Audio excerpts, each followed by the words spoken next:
So, Darren, there's a lot of stuff going around about slavery and how the British Empire was so atrocious back in the day.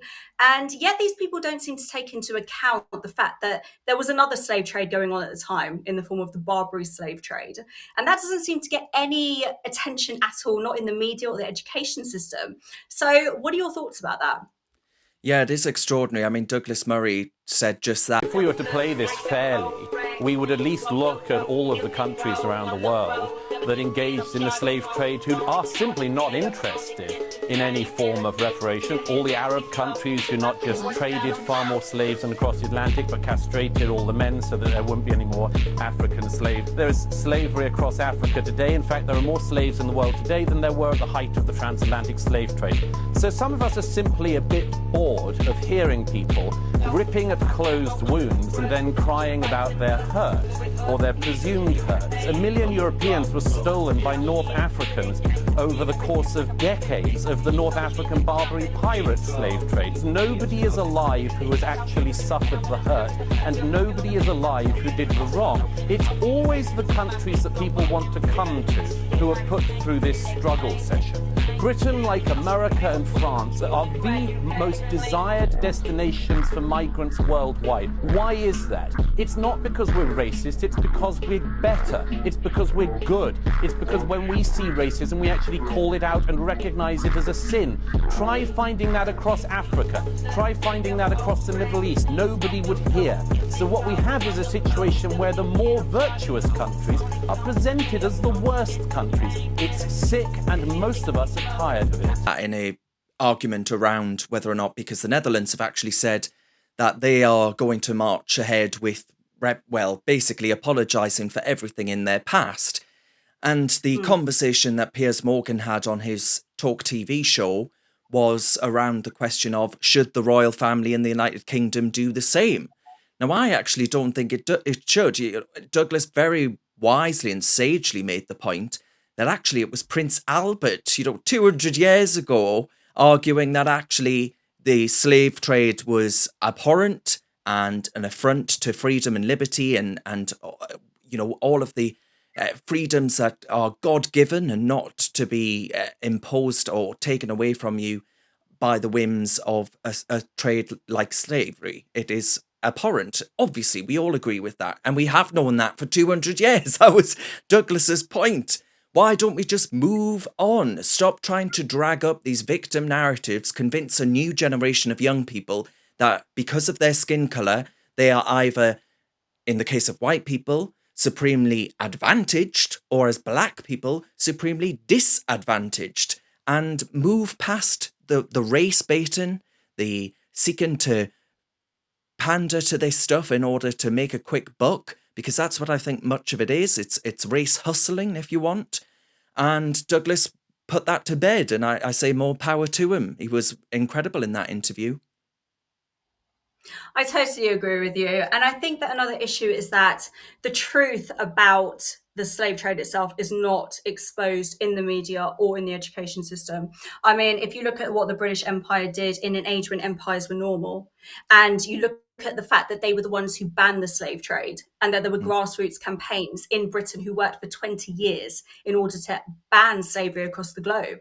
And then you look at the fact that, as Douglas pointed out about the Barbary slave trade, this was a trade that went on for 300 years, where you had Barbary slave pirates who were kidnapping people from Europe and England, particularly off the coasts of Devon and Cornwall, kidnapping them for 300 years, selling them to Morocco. And it was only when the British Empire and a Dutch fleet actually bombed the port of Algiers in 1816 that they broke the power of the Barbary slave trade. Now, none of this gets any attention at all in the media or the education system. And it seems to me, like you said, that there are people out there who particularly want to gain reparations for what happened back then. But then I would personally think that this means they're trying to profit from the slave trade themselves by trying to get money for what happened in the past. And this to me seems to be very clear, very transparent. And I personally find it appalling when you get these Labour MPs in Parliament saying, let's use taxpayers' money to pay for reparations. I think, what are Yeah. you talking about? Why are you not demanding reparations for the British people who were kidnapped over 300 years, who had no empire to save them? Because the British Empire was not strong enough at the time to save these people who went to Morocco, but yet they did save the people in the transatlantic slave trade. Absolutely. And I mean, where does this end, right? My family come from the Northeast and from Northern Ireland, right? Does that mean that I get to go back as far back as Oliver Cromwell and say, well, actually, certain families in England who are descendants of Oliver Cromwell, perhaps they owe me a penny or two after what Cromwell managed to do in that country? Or do we look to Northern Ireland and say, well, actually, the Vikings, perhaps the Danes owe me a penny or two because, of what they did back in the day to the Anglo-Saxons that were settled here? There are so many ways in which you could take this back and reduce it. The Romans, for goodness sake, does Italy, Maloney herself owe us a penny? It's just ridiculous. And it is just people, as I say, trying to bring about new victim narratives by repeating old things that have taken place in the past. It is a grand, well, one, it's a grand load of narcissism that suggests that, someone can be upset and hurt about things that took place hundreds of years ago. Of course, you're not personally upset. Of course, you're not personally impacted by anything that happened then. It's just ridiculous. And, you put it really well there, because the slavery that goes on today, Sarah, I mean, nobody ever seems to address that, right? Nobody seems to give a damn about the slavery that takes place here and now. Instead, they want to lick at old wounds that have long since healed, because they think here in Britain it's a way in which they might make a bob or two. I'm sorry, but I reduce it to as cynical as that. Mm-hmm.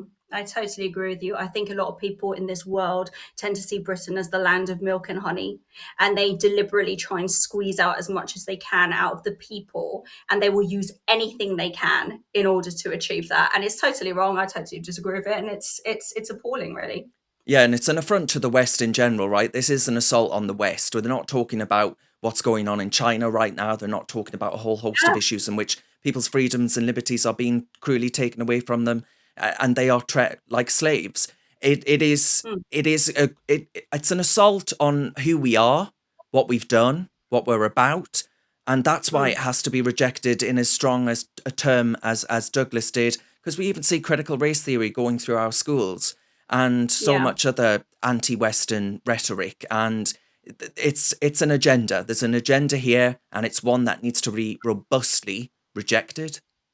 Have you got what it takes to be a reasoned presenter? Well, send us a short clip of yourself to join@reasoned.uk, and we might be seeing you on this very channel very soon indeed.